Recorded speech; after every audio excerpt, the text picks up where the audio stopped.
we got married in 1956, and we decided that we'd fix up the old house here that my grandfather had built a house. Well, first of all, I should tell, he started out in a dugout, of course, then a log cabin, and then a regular house, but then he thought he'd build a big house. So he built a 28-room house where this house stands. And when my dad bought it, it was not in very good shape. He bought it from the estate, and so we decided when my wife Helen and I were going to get married, my dad said, well, we better fix up the house over there, and had the carpenter look, and he said, it isn't worth fixing, but you tear it down, and we'll build you a new house out of that one. So the 1956, January 1st, we came over here and started tearing it down, my dad and myself and our hired man. We did a little bit every day, took it down piece by piece, and by spring we had it all down and piled up, and the carpenter started building this house, and this house is built mostly out of that lumber. Of course, they had to buy some new stuff to go with it, but anyway, so that's how we ended up with this place. And we are the 4th generation owners and operators, and we also own the farm that I grew up on, and we were the 3rd generation owner and operators there. So that's kind of the history of where we got started. Growing up in Renville County, okay. Well, 4-H was important, and that was probably what our most social gatherings were. 4-H when we were kids. But of course, church was probably the center of everything at that time. There's where you met and visited, and there wasn't much other stuff to do but to go to church and youth groups and so forth. So we grew up that way. We would go to 4-H. I can remember going to 4-H rather than go to a basketball on a game on a Friday night. That was more important, 4-H, it seemed like. And I stayed in 4-H till, couldn't be there any longer. Frank Svoboda, of course, was the county agent, and he ran a good tight ship, and we had a good 4-H leader in Mrs. Conrad Valdi. She was there as long as I was in 4-H. She was the leader. Then our kids joined 4-H later on, and of course, the population started to get less. Farms are getting bigger, and our kids, our 4-H was getting too small, so we joined the Erickson Eager Beavers 4-H club. So our kids were in that group. But I think that those are still operating, I think. But growing up was mostly just doing things at home and with your neighbors. I can remember my dad planting corn with 2 horses and a 2-row corn planter. Yeah. Later on, they put a tractor hitch on and pulled it with a tractor. But and of course, threshing, that was kind of a fun time, threshing, when you had a threshing run with probably 8, 10 neighbors threshing together, helping each other out. My uncle had a threshing machine, and I think there were 8 farmers that got together and went from one farm to the next and did all the harvest, the threshing, shared the labor. I didn't.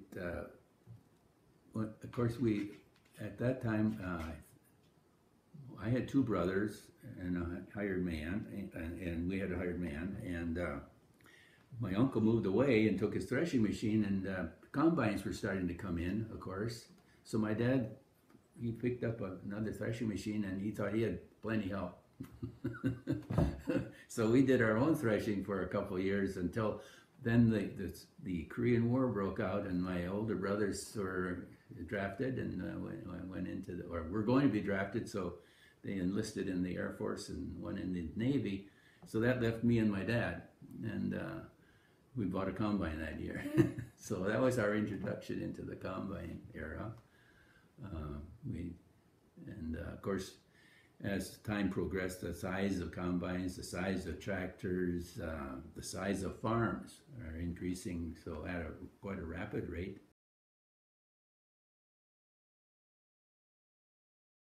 I think the future looks good. I have to be optimistic. I've got grandchildren, so we need the future for them too. So they won't be on the farm, I'm sure, but we'll hope the future is bright for all those that are coming up, the younger generation. There will always be somebody farming the land. In 1961 as assistant county extension agent, and Frank Sabota was the county extension director or county agent at that time, and he retired. I came in 61, he retired in 1968. Shirley Kircher, who now lives in Spicer, was the home economist when I got here. Mary Ann Woelfel,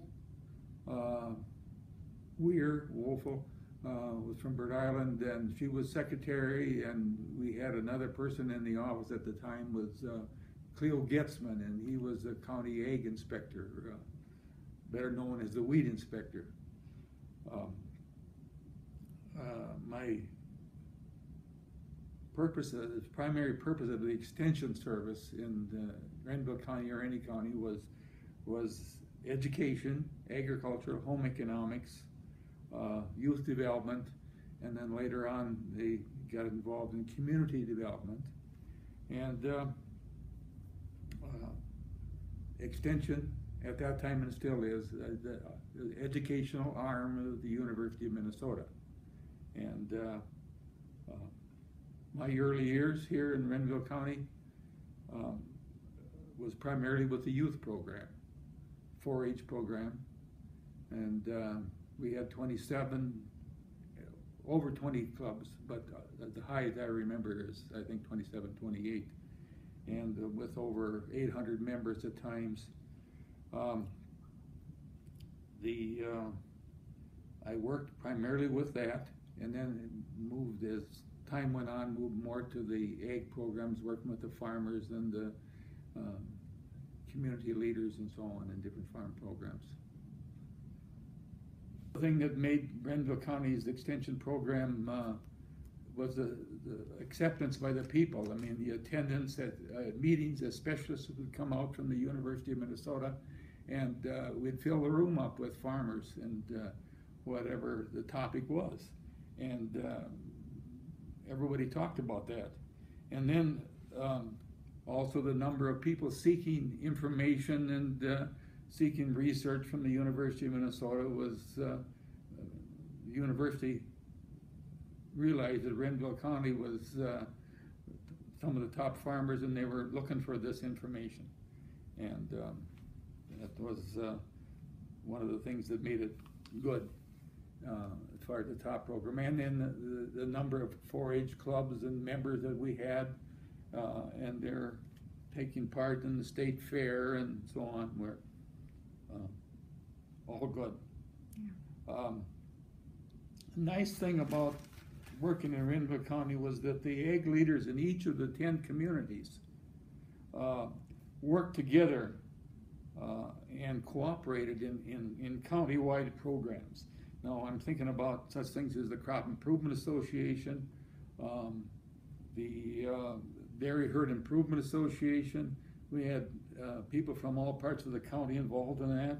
The Western Lamb Feeding Project, where all the ag instructors from all the schools in the county and the county extension office were involved with it. The county crop show, everybody from all parts of the county took part. And then of course the county fair.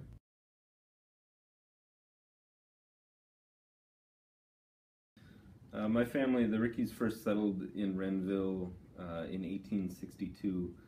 So we've been in Renville over 150 years. And my connection, I'm the 5th generation to farm here at the family farm. We raise corn and soybeans, and we have hogs for livestock production. there's a lot of Rickies in this area, and we've all kind of stayed pretty close to where we originally settled, and it's been nice. Well, the first thing that pops in my head is the extreme rainfall in 2014 that we got hit the hardest here in this corner of Renville, where I don't know how many acres of crop that we drowned out, but it was a sizable percentage of our crop was completely underwater, and roads underwater, and just rain, 5-inch rainfall after 5-inch rainfall, and it just kept piling up. But that's the first thing that pops in my head. But other things that I can think of is the birth of my 2 daughters. Happened recently within the past 5 years. I can also think of receiving the internet from the RS Fiber Cooperative, which is another project that I've been involved in. It's been a lot of hard work to get the internet out to this area, and that was a very memorable day when we finally got high speed broadband.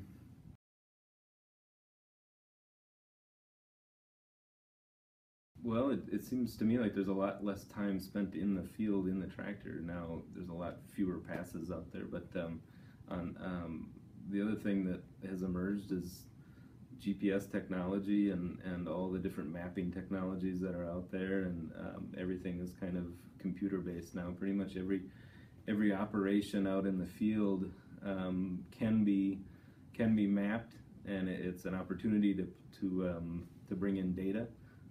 And learn about the practices that you're currently employing out in the fields.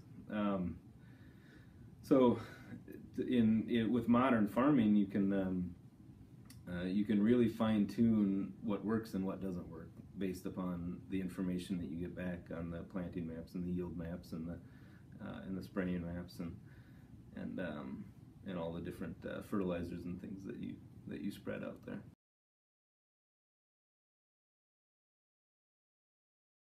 Yeah, I think Renville County is very well positioned to be a leader in agriculture for a long time. I think there's a lot of ag business in Renville, and a lot of very productive soils and good farmers.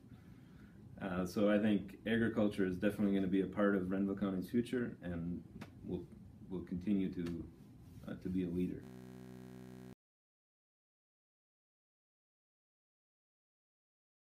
The big changes that I saw in my time working here, when I first started, all the county buildings, including the courthouse, were heated by coal.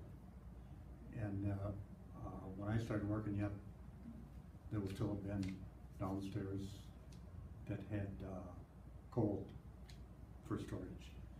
And all the outbuildings that the county highway department had were all fired by coal, and they had to be stoked in the winter over the weekends too to keep them going. And the changes that came about, the next thing for the most part, when they switched from coal, was to oil. And now I believe almost everything is natural gas for heat. And that includes all county buildings, highway department, which I had to work for. There was one time when I was a foreman for the county that we had a pretty bad snowstorm, and well, this has happened several times, but I had a portable radio at home so I could listen to the calls, and I heard a call on that an ambulance was called out southwest of town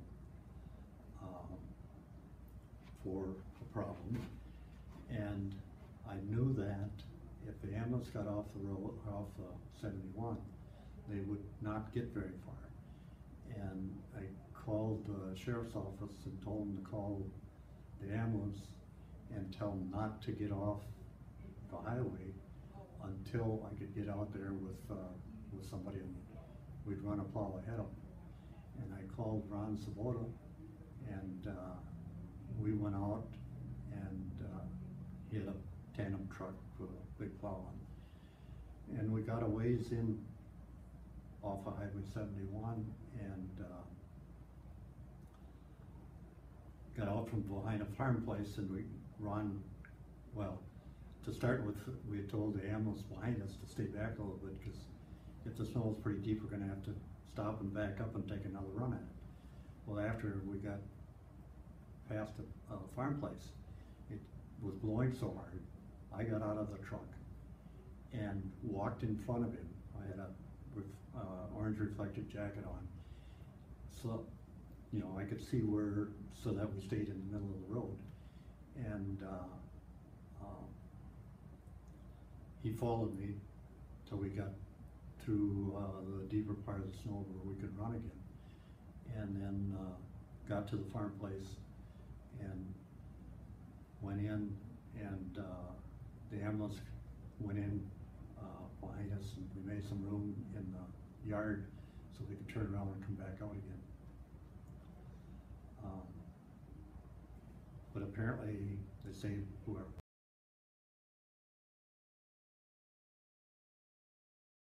I came to Olivia in Renville County in October of 1967. My job when I came to Renville County was that of a unit administrator for the National Guard unit here in Olivia.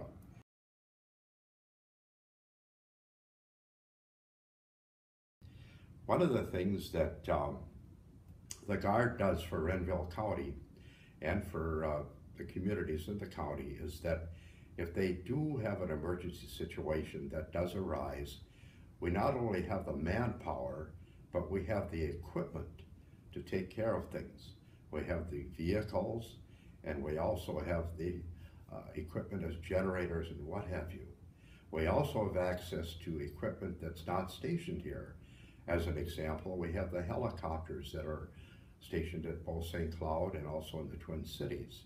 So if we need helicopters for a search mission or whatnot, or a rescue mission of some type, they can come out here and help us out on that.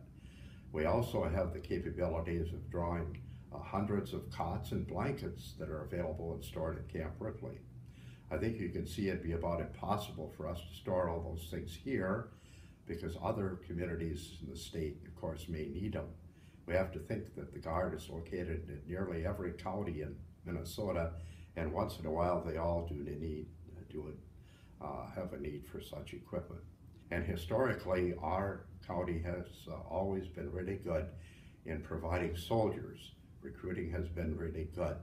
A lot of new benefits now are available for soldiers that they did not have in the late 1800s and 1900s. And of course, the pay has also jumped considerably. One of the most exciting things that probably happened to our unit and also to myself personally was the fact that I enlisted an individual who eventually turned out to be the Chief of Staff for the Minnesota Army National Guard. And that individual is General Joe Kelly. Joe, of course, graduated from the Olivia High School. He enlisted in our unit. At that time, we were Battery D of the 175 Field Artillery. He went on to ROTC and eventually went through the military academy, got his commission, and went up through the ranks and ended up being a general. I'm very proud of that enlistment. I also have an individual who enlisted in our unit who is currently a ward officer, and his name is Ward Officer Andy Tempfer. And Andy right now, of course, works with General Kelly in a civilian status in the state emergency management area. So there you have an example of two young individuals, and I'm sure there are many others that went ahead after leaving the Guard or staying in the Guard who advanced to many higher ranks and many great positions in their civilian jobs too.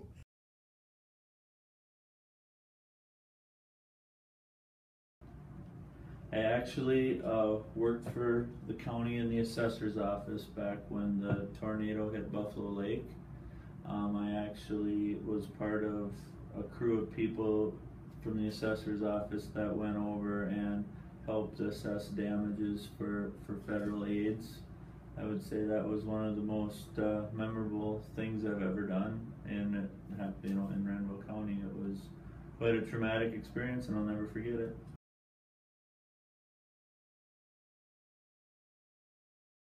Basically, the things that have been growing will continue to grow. We'll see lots of success in agriculture and industrial type properties that are tied to agriculture will thrive, and my prediction would be that will continue to thrive, and the agricultural community that is Renville County will be a very great place to live.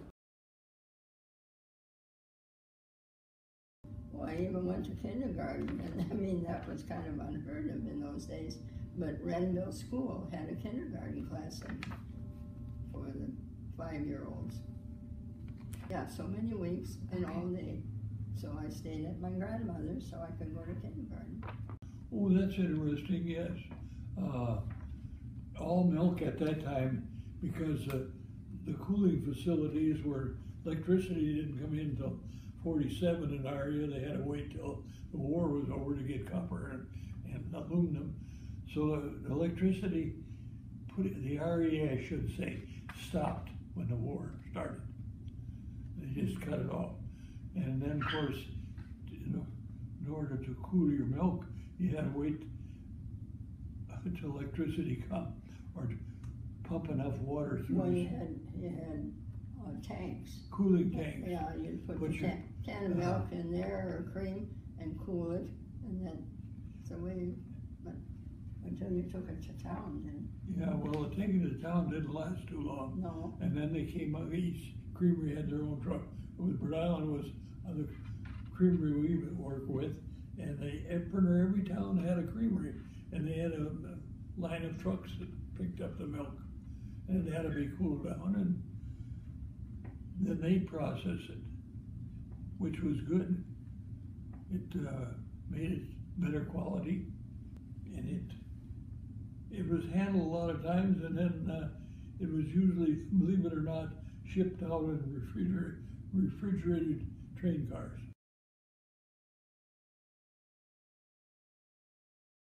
As far as people,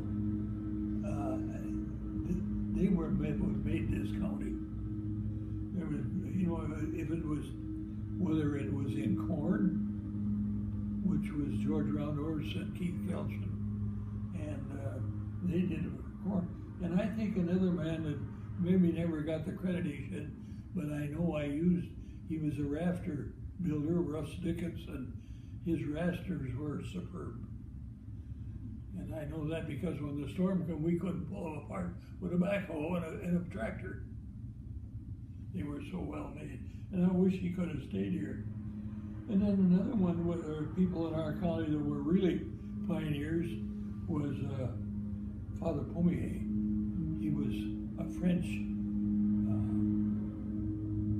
Czech ancestry, and he was, his ability to see and then take the idea that he learned when he was in Italy, bring it back here and implement it and convince the people out here on the prairie to invest. Dr. Kosker, who came in 1929, my sister was one of the early births that he did, and my sister Dorothy. Let's see, who else was involved in that group?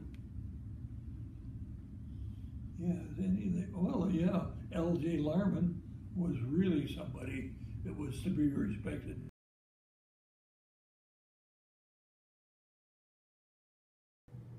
I worked for 10 cents a day herding cattle. I was 13 years old. I got 25 cents a day for driving 5 horses on a gang plow. And I always said those 2 horses in the lead had more sense than I did, or I'd have never gotten nothing done. Well, after the war, I was 24 years old when I got out of the service. And I became a carpenter, self-employed, until in 49 when we got married. Then I really had to go to work. But I went to work for Griffith Construction, which was in the concrete business. And we did a lot of work all over Renville County. Helped build towns, streets, curb and gutter is what our main thing was. And I don't think there's a town in Renville County that we did not work in. And enjoyed the work. It was a wonderful feeling to come into a town that looked like a wreck and leave it as a beautiful place to live. When we talk about the snowstorms in Renville County, I've seen some good ones. The November 11th storm. I was working for John Kelly at that time. We were feeding cattle. Started raining on Sunday night. Monday morning we had a snowstorm. You couldn't see nothing. The only way we could get to the barn was look up to the heavens and follow the high line to the barn and back.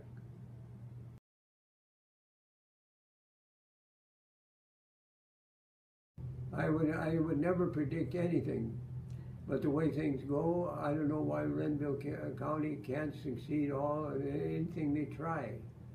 As long as the people get into it, don't argue about it, do it. And gosh, there's people here that got more brains than I have, and can really go. I don't know why Renville County can't do anything and everything they want to do. One of the things that they did, I think, was a wonderful thing, was this recycling business. So much stuff gets thrown away that can be used or fixed or changed and saved. And now they've got it between the two counties. But who pushed it? Renville County. So I see no reason why Renville County can't make it big and be proud to be in Minnesota.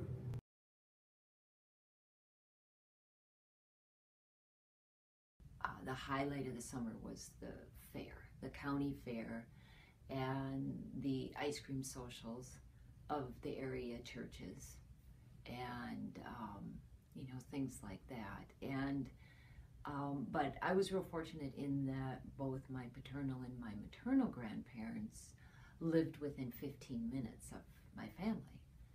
And so being involved with family and extended family lived in the area also, you really had that strong sense of community and family. I remember the storms. Now, of course, because I was probably younger, you know, it always amplifies as you age. But it seemed like we had a lot more Sacchamin snowstorms, and roads would be closed, and you'd get out of school, and you'd be at home for a couple of days, and you know, get up high to the door, and sometimes you couldn't get out of the house, and you'd have to shovel out. And then, of course, since we lived in town, we lived right across from the school. We would have a really fun time because many of the country kids, they couldn't get home. And because they wouldn't call school off until it was really here and socked, and weather prediction isn't what it is now. And so we'd have all kinds of extra company. My folks were identified as a snow home for several families. And we'd have just this huge slumber party, bodies all over. And, you know, we'd have games going, and there was just all kinds of people to play cards with and play board games with, and it was great fun. And of course they were a little excited because they didn't have to go home to do chores, but after a couple of days, you know, it gets kind of old when you're all socked in together.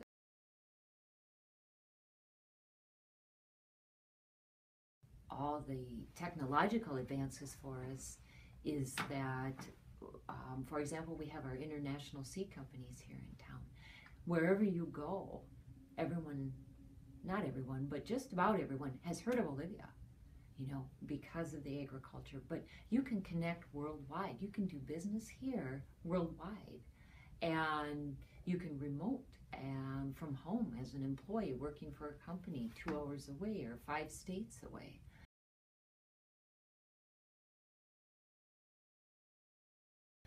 And so I just look very positively on it with a lot of hope that you know, with the advances we have and the ability, the connectivity that we have, it's a wonderful place to live and to enjoy enjoy being out of state, and yet still have the advantages and the opportunities.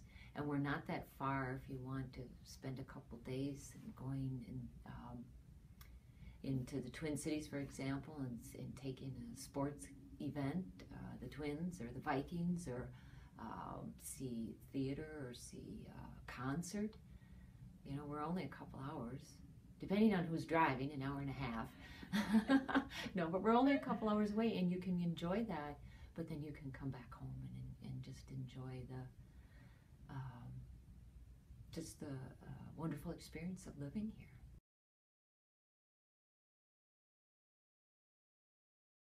The family connection is that the family farm was homesteaded, close as we can tell, in 1874. We know that the 5-year prove-up and the taxes happened by 1879. So depending on which source you look at, around 1872, 1873, the family came west into Wang Township with a number of other families and homesteaded. And my great-grandfather was involved in homesteading the farm where we are now. His brother homesteaded the farm next door. His parents homesteaded the farm about a quarter mile away. And then as his sisters, who were teenagers at the time, got older, then they married and stayed on 3 of the adjacent farms. So for me, it's a matter of standing at a corner north of the farm and being able to see, and it's, the family history is very tangible in that way, because you know where that generation that was there first ended up.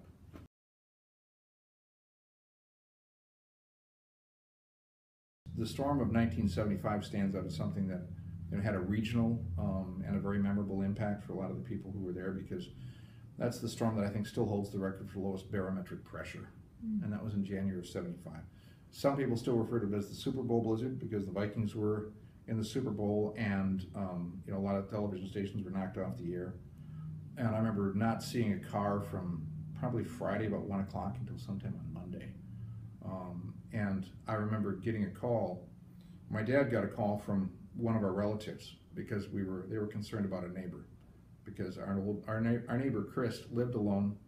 He had a mile-long driveway and cattle, and his relatives couldn't reach him, and they were scared to death of what was going to happen to him because they couldn't reach him, and they couldn't reach him, and they knew this storm was horrible, and no one could get out. You couldn't see more than, there were days the farthest we could see was a tree, which was about 20 yards, not even that.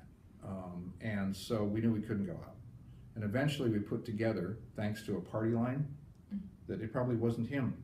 We called the other people we knew were on the same party line, and it was the same problem. The phone would ring and ring and ring, and nobody would answer. We thought, well, they can't all be gone, so he's probably fine.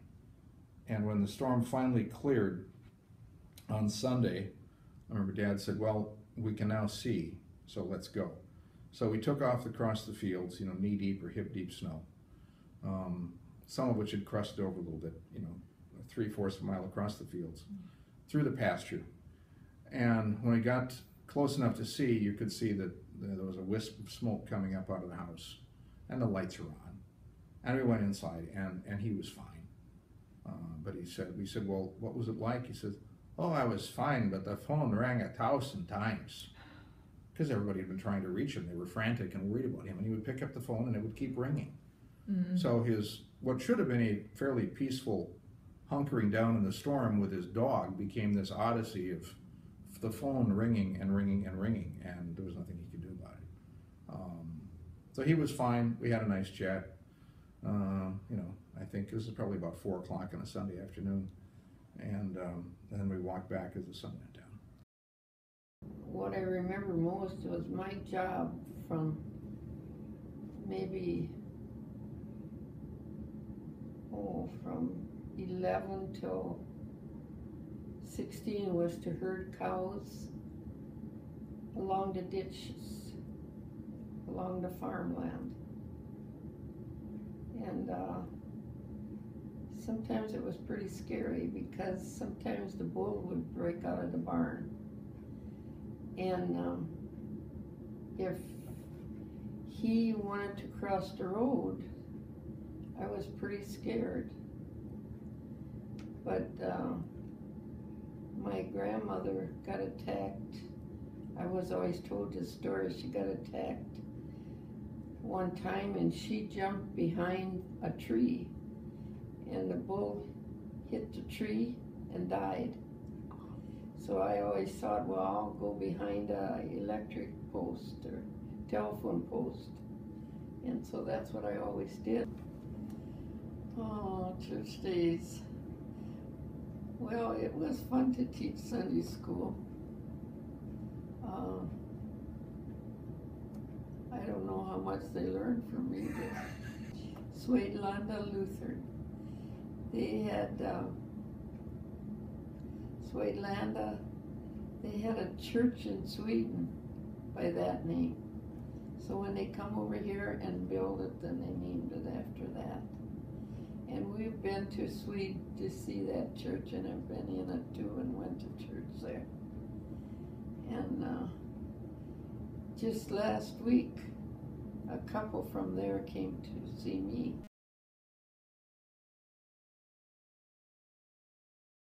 I work in the public health department under a prevention grant called the Statewide Health Improvement Program. It's called SHIP.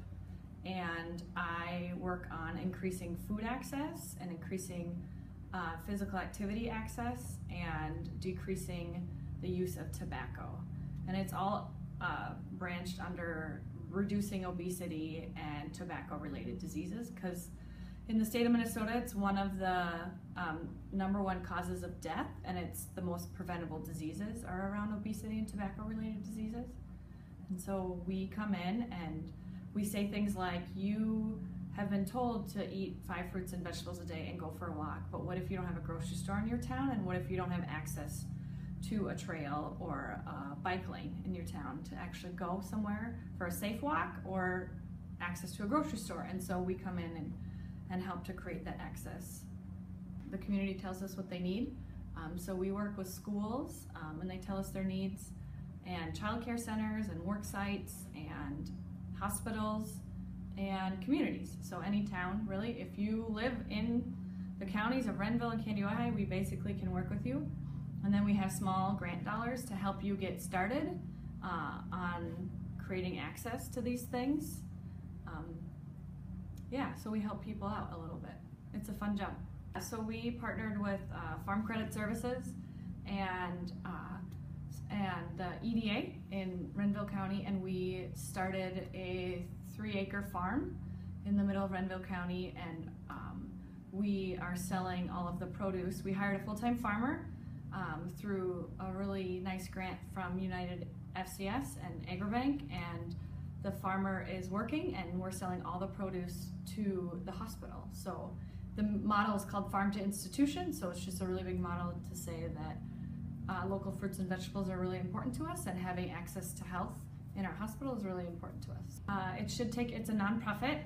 United Acres didn't say that. So the goal isn't to make money, but just to pay the farmer and to take care of the 3 acres that were donated from United FCS, and to be able to create access to fruits and vegetables. Mm-hmm.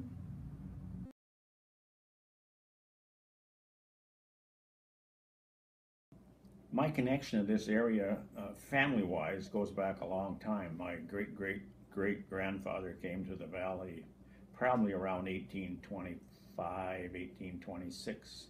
He was an aide to Sibley in the fur trade business.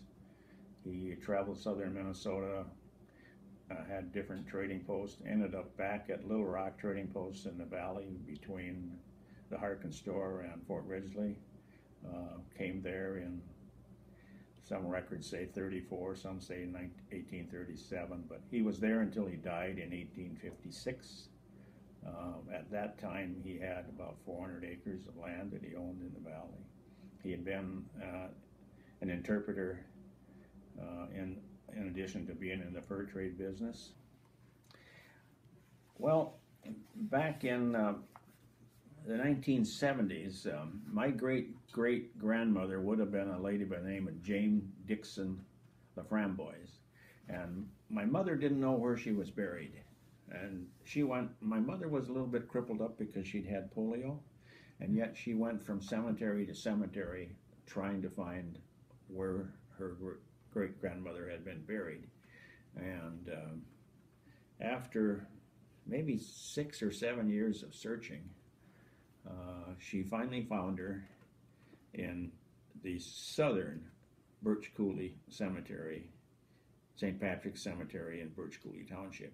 She had been told earlier, maybe 3-4 years earlier, that they thought she was buried in St. Patrick's Cemetery. Well, she had gone to the North St. Patrick's Cemetery, not realizing that there were 2 cemeteries. But she did finally find her. And later on, she had some correspondence with one of her cousins out in Montana, who asked her to go to the library in Sleepy Eye, where some of the family heirlooms from much earlier had been loaned back about 1940. And she asked my mother to go and see what of that stuff was still there. My mother went, and after some time, she did get one piece back. This is the piece.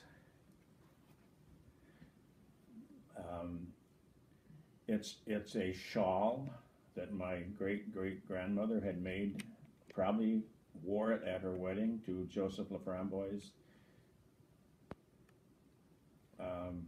My sister ended up taking it to the road show in St. Paul.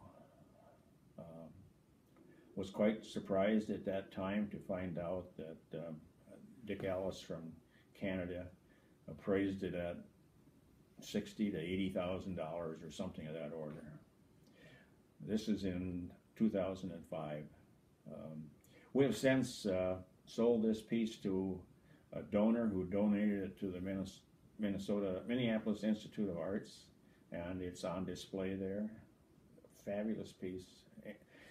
Probably the most interesting piece of history in our family, except for the fact that Joseph's mother's house is part of the Harborview Inn on Mackinac, and there will be a picture of this will be inserted at some point here. And so you can maybe see why history is a big part of my life today. I just love history. I do history tours at the Brown County Museum.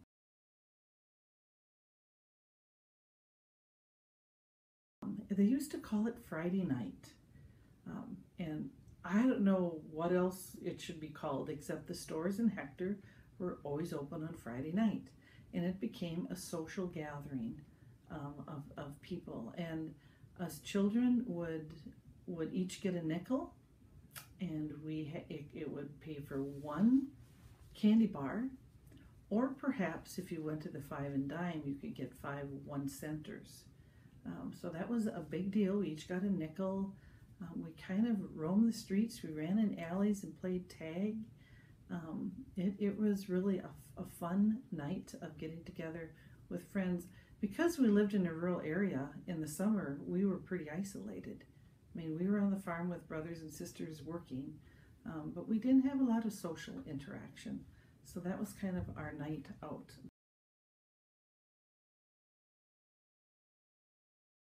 I think about even how Renville County Public Health started.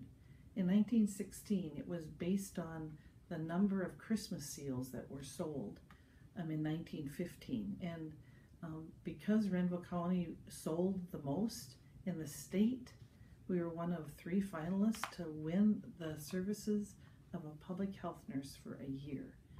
And so I just think, man, there's been a heritage for 100 years of philanthropy, of giving, and I really, for the most part, view Renville County as a pretty giving county. I mean, look at Relay for Life. We're kind of some of the top of the nation per capita. So it still continues. And really, that's how Renville County Public Health started.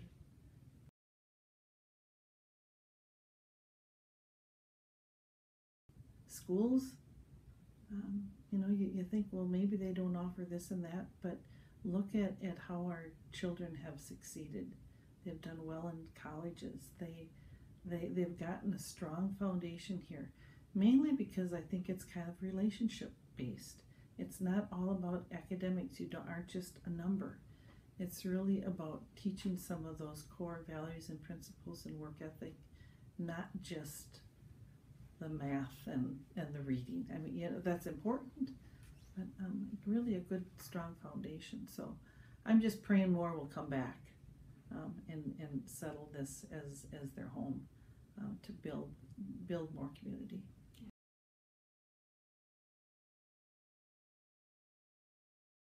I got married in November 1946 and moved back to Franklin. I come back to Franklin in 45 in the fall. There was an opening for waitress. That was like at the end of the war, and at that time there was 3 shifts of girls at that Franklin hotel because they were just coming home from the service, and then people started moving around, and of course I got married, and he wouldn't let me work. I wanted to work, but he wouldn't let me work. He said, you got enough on the farm, so, and we always had milk cows, so. It was just the Franklin Hotel. Okay. All right. It's still there. It's a liquor store now. Okay. Yep. It's been a liquor store quite a while. They don't rent rooms out anymore, I'm quite sure. Because then there used to be like people that didn't have families would rent a room to live in, and then they take all their meals downstairs. So. Okay. So it was a fun experience. I enjoyed it. Of course, I like people, so I enjoyed the waitress work a lot. And we got $15 a week for working. You know, a shift every day, but you had different times. Yeah. The evening shift started at 3:30, and then you worked till closing, and sometimes with the liquor stores that got pretty late, but we were still up at 7 at work again in the morning. So I lived in a house of the people that owned their names were Emmett Nightsingers, and they owned the hotel then. And I stayed at their house with their family, and we had 3 bedrooms upstairs and 1 down, and there was 13 of us living there.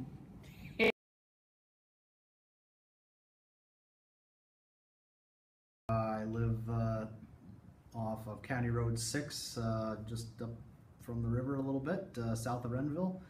I am a pilot for Dunnett Companies, fly airplanes around, and on the side I have a yak farm. My wife and my son and I, we raise Tibetan yaks. Just looking around for different options for what, you know, I grew up on a farm, and so just what we wanted to raise, and we had some pasture space, and we're looking for something that was a little bit more economical, and they eat about 1/3 less than what a cow does, and so they're pretty efficient grazers. So it really is nice having an animal that can pretty much self-sustain, and they've got really woolly hair, so their fiber is very good, very warm in the winter, so they love winters, and then the meat is very juicy, very lean, very healthy, so it's a good alternative. So it's a really good animal to have, and then they taste good too. When we lived in Owatonna, we drove through the River Valley area quite a bit, going up to Ortonville and stuff, and we always decided, you know, if we were ever had an option to live out here, we were definitely going to be around the River Valley, so that was kind of the draw when we started looking.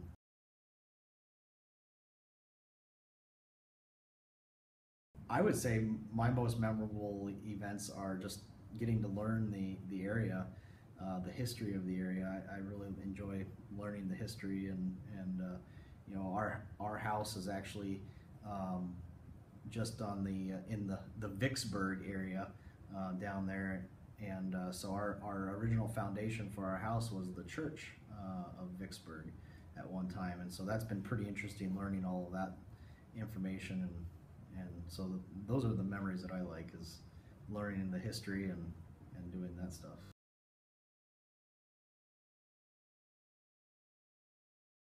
Like I say, I've lived in the same house all my life for over 80 years, and the land was half slough. Pretty everybody's land was half slough, but then you raised hay on it when it dried out in the spring, so you could work it. You put up hay, so it was half grain, farming around the sloughs, and then, well, that's how it went.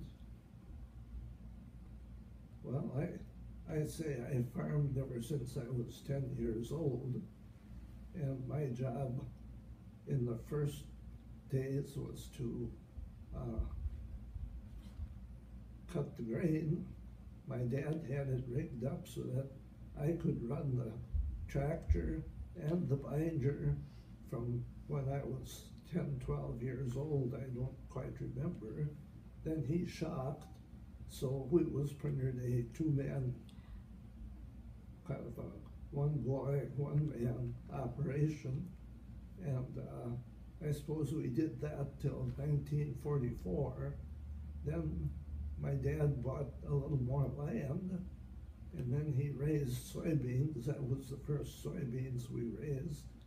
And then he didn't hardly trash soybeans anymore, so then he bought a combine.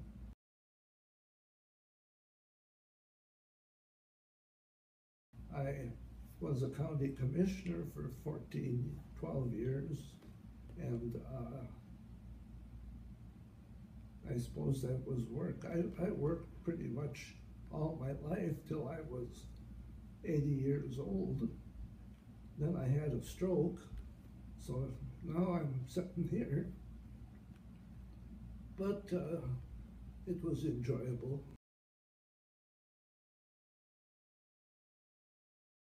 Just the tornado, that's the only thing I can think of that would be memorable for Morton. And I remember going into the basement, and my dad didn't come down. He just stood up on the porch and watched the tornado go through. And so that's the only thing that I have a lot of memories of Morton. I've lived here, almost all my life, so Yeah. people are wonderful. And, oh my goodness, it was a lot of damage in Morton at that time. It went right straight through Morton, so. In fact, it hit the house that we were living in, that we live in now, but it was just a lot of damage to the church, and yeah, it was a lot of damage. I wanted to be sure to mention the museum.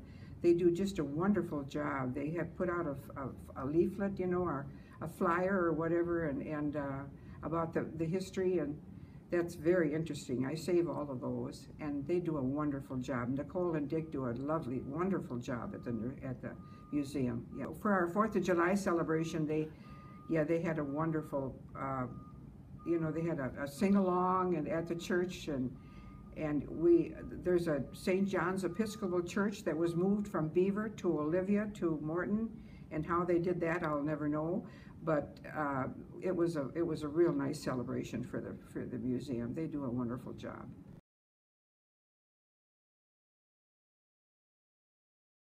I'm a lifelong resident of Sacred Heart, which will be this year 40 years, and I currently own my own insurance agency, Agri Insurance in Sacred Heart. I am the activities director at Renville County West High School, starting my 2nd year. I'm into sports, baseball. I coach the high school baseball team. I'm the assistant and the head Legion coach here in Sacred Heart this was my 19th year. So just kind of been around here all my life. Renville County has been in this area. I mean, it's just it's quiet, it's calm.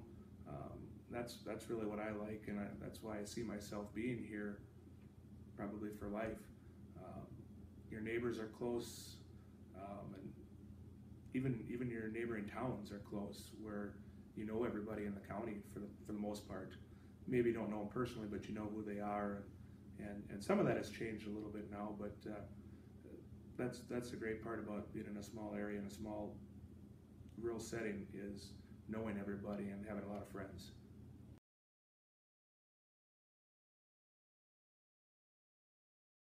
Actually, I've got a couple of them that come to mind. The first one, and I can't even remember the age I was or what year it was. It would have been in the probably mid-'80s when a pretty good-sized tornado came through and did a lot of damage to the area, and it actually went right through our farmyard.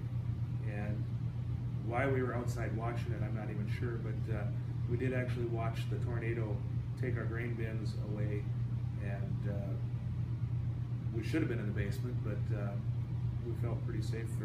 Dad must have thought we were pretty safe being where we were watching it, because it was far enough away. But I can still remember that to this day, the magnitude of this tornado going through our yard and the flying debris. Just something you won't forget.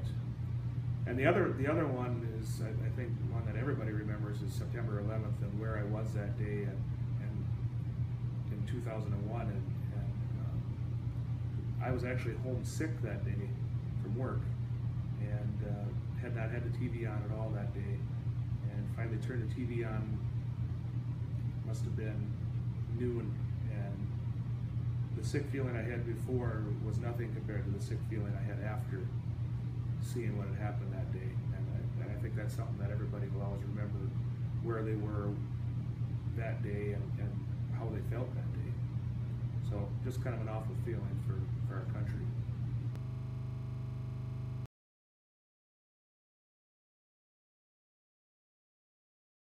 As a judge, and I only say this as I'm reminded of it as a judge primarily because the judge I replaced, Judge Zoid, had come to visit me on September 11th of 2001, and of course on that infamous day we all know, but it just so happened I was visiting with him. I can't remember if it was in this chambers or the other chambers we have, and had the computer on and saw some of the photos of what was happening, and so of course we both just stopped in our tracks, and he walked around me and we were looking at it, and in awe, of course, we stopped whatever it is that we were talking about and started focusing on that. And so it's one of those events like we all think about, that you know where you're at and what you were doing, and it just happens to be I was here because it was during the week, and Judge Zoid, who's the judge I respect and replaced and miss, was here that day, and he would come up often and visit with me a little bit about how things are going, and he never once suggested how I should do anything, but I did often invite him to come back and do some senior judge work, but he was happy in his retirement, and he and Dorothy traveling to Florida, and so it's just one of those things that we quickly remember how perhaps little importance our own role is in whatever we do, and some may perceive that grant a judge a powerful position. It's an important position, but when you see something like that, then you kind of quickly get back to reality of the world we live in and what's really important. And I'll, of course, never forget that day, as none of us will.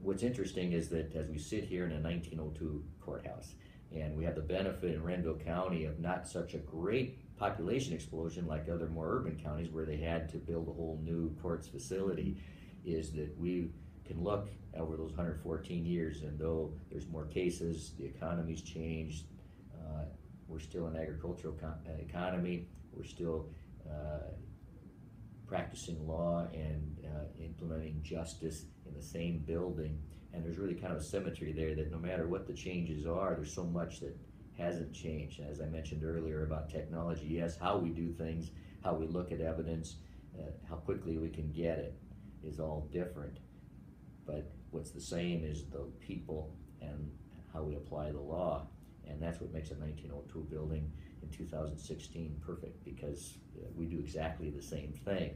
So they knew what they were doing then, and it was wonderful that they would build a building in the center of the county, the center of this community, as a highlight to what the importance of justice is in a community. And I really don't predict that changing, though our economy and other shifting does occur. So I'm kind of a believer that as much as things change, things stay the same, and there's a lot we can learn from history. And I think being in this 1902 building is a great way to learn from our predecessors how well they did things, while we can benefit from some of the new technology they didn't have. So that's how I would look at the future.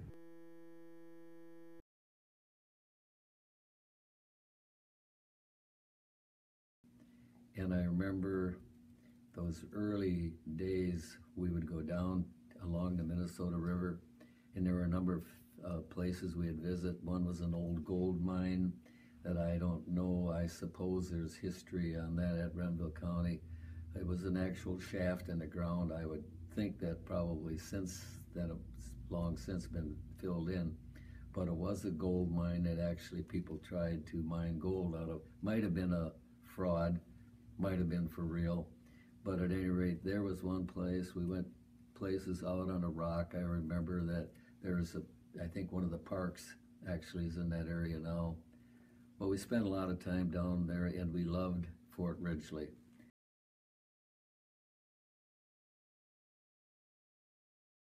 So I took the job out here on September 14 of '55 of the accountant for the telco. And, you know, it all starts with that minute book right there for 1895. There was a telco here earlier than that, because that phone was put in right across the street. Up above was a switch. If you wanted to talk to Montevideo, there was one line went through here all the way from Minneapolis to Montevideo and probably beyond. So if you wanted to call Montevideo, you put the switch one way and you turn the crank, you get them. If you wanted to call Glencoe, you put it the other way. So, and it says inside, Rusty Clark is the guy that installed it. So that's really the first phone. Well, then pretty soon some people wanted another one, and there wasn't such a thing as a switchboard apparently, or at least they made that so you can see there's one still installed, 2, 3, 4, 5.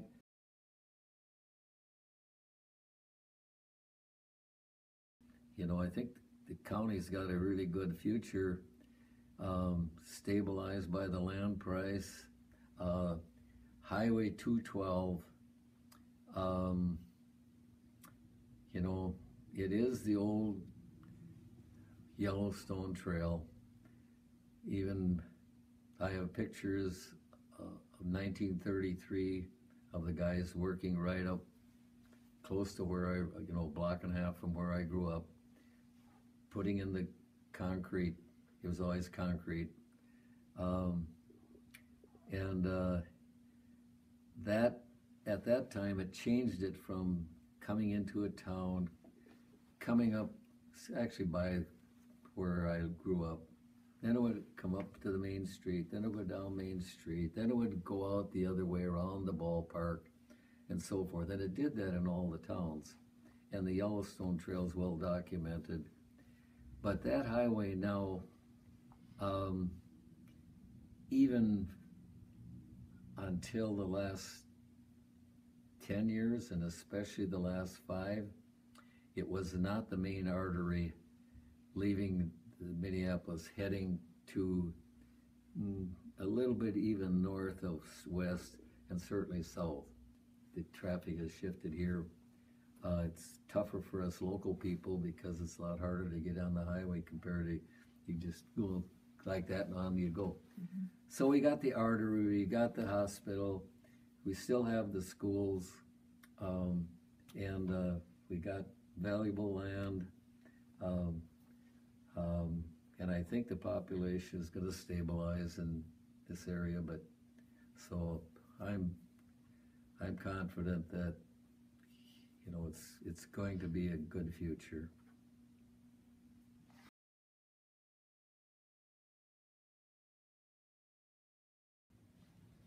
And I was monkeying around doing repair work mostly in my shop at home, which is My shop consisted of an outdoor with a parka over my head to keep me from freezing to death, and welding in the standing snowbank welding.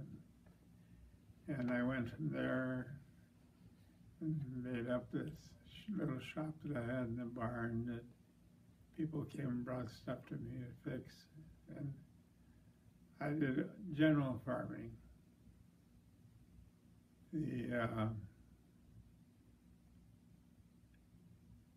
66 was the year that we decided there was too much Russian stuff up in the place. I came to town here and I met with a banker here in town. And I came in to borrow a little money from him, and instead I went home. I owned the building in the corner down here, and 80 acres of land out by where we were after I got done talking to him.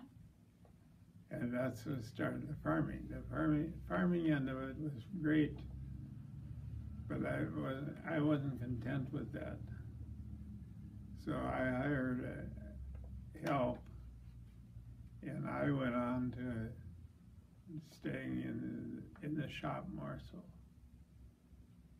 In '66, that was too small, so that's when I came to town here and got into this building down the corner.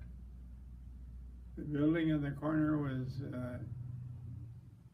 inside of about a year and a half, 2 years. The building was too small, so I added on to that. It was too low. It's like everything is. It wasn't fit. And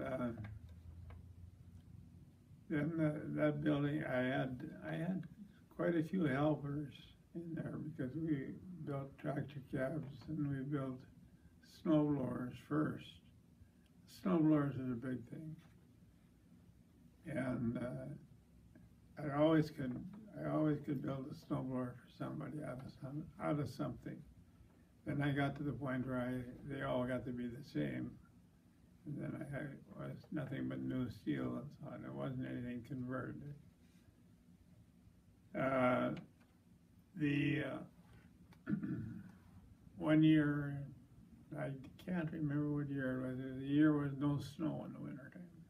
We had 150, 1,500 snowblowers, I think it was, on hand at the end of spring, and didn't get them sold. The following year, by Christmas time, they were all sold.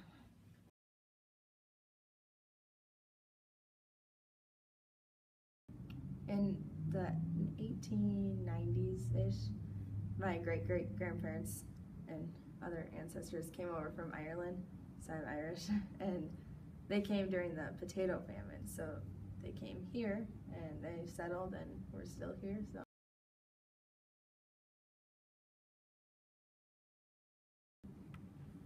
I really like growing up in Renville County. It's everybody, everybody, and everybody's very friendly. They'll help you, and I'm involved in lots of activities and sports. So in the fall, I'm in volleyball for school, and then I'm in basketball and track. So, and then I also do JO volleyball, which is out of Redwood. It's Redwood area JO. So we travel more with them. So, and then I'm in like FFA for my school and 4-H. I love 4-H. 4-H is awesome. And the fair's coming up next week, so we're getting everything ready.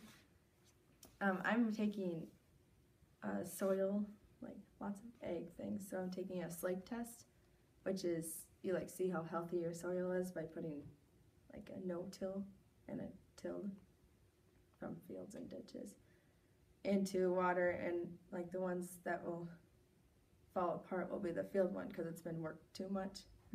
And we found out here in Renville County that our soil still is very healthy, so didn't fall apart like as fast. So we have good soil here. And then I'm doing I'm making bread, homemade bread for the fair, and I'm really big into child development. I like learning about that because that's what my mom does too. So yeah, so I'm making like a child or like a box, an activity box that you can bring to like babysit and stuff. That was a lot of fun making that and finding the things to put in it. I'm also doing a wind erosion project, that was very interesting. We went like springtime when you can see all the snow melted, then you can see all the dirt laying in the ditches. That's the topsoil that we lose every year, which is not good at all. So if you plant like a cover crop, it will help you with that so then it won't go out as much. Our FFA programs are really, really good here. They're excited. You know, you have the national convention that they ban. I think I'm gonna be on the soils team next year for Cedar Mountain, and yeah, it's great. FFA is awesome.